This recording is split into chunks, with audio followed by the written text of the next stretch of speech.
আজকের আনন্দবাজার পত্রিকায় অর্থাৎ আনন্দবাজার এবিপি পেপারে মাধ্যমিক এবং উচ্চ মাধ্যমিক 2026-এর রেজাল্ট কবে বেরোবে সেই সম্পর্কে একটি নিউজ বেরিয়েছে।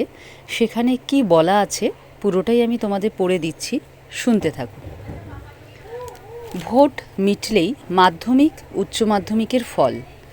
বিধানসভা ভোটের ফল ঘোষণার পরে চলতি বছরের মাধ্যমিক ও উচ্চ মাধ্যমিকের ফল প্রকাশিত হবে।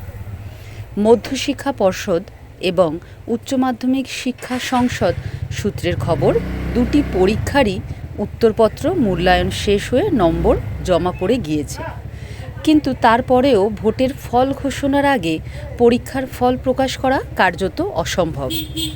ভোটের ফল ঘোষণা হবে 4 মে, কিন্তু দুই পরীক্ষার ফলাফল ঘোষণার দিন এখনও নিশ্চিত হয়নি। পর্ষদ সূত্রের খবর, পরীক্ষকেরা খাতা দেখে প্রধান পরীক্ষকের কাছে নম্বর জমা দিয়েছেন, তবে এখনও নম্বর জমা দেওয়ার পোর্টাল খোলা আছে।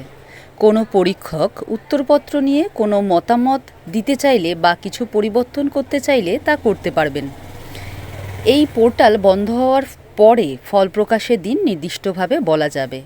তবে মনে করা হচ্ছে মে মাসের প্রথম সপ্তাহেও ফলাফল প্রকাশ করা যাবে না।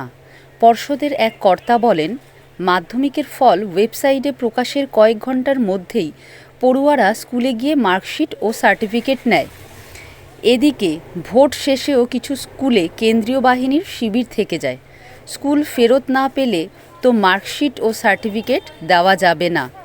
তাই পরিস্থিতি দেখে ফল ঘোষণার দিন স্থির করা হবে। পর্ষদের দাবি, 10 মে ফল প্রকাশিত হলেও হিসাব মতো পরীক্ষা শেষের মানে মাধ্যমিকের পরীক্ষা শেষের 90 দিনের মধ্যেই ফল ঘোষণা হবে।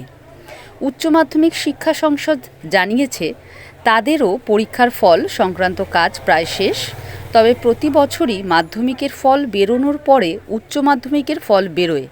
এবারও সেই একই নিয়মেই মাধ্যমিকের পরে উচ্চ মাধ্যমিকের ফল বেরোবে।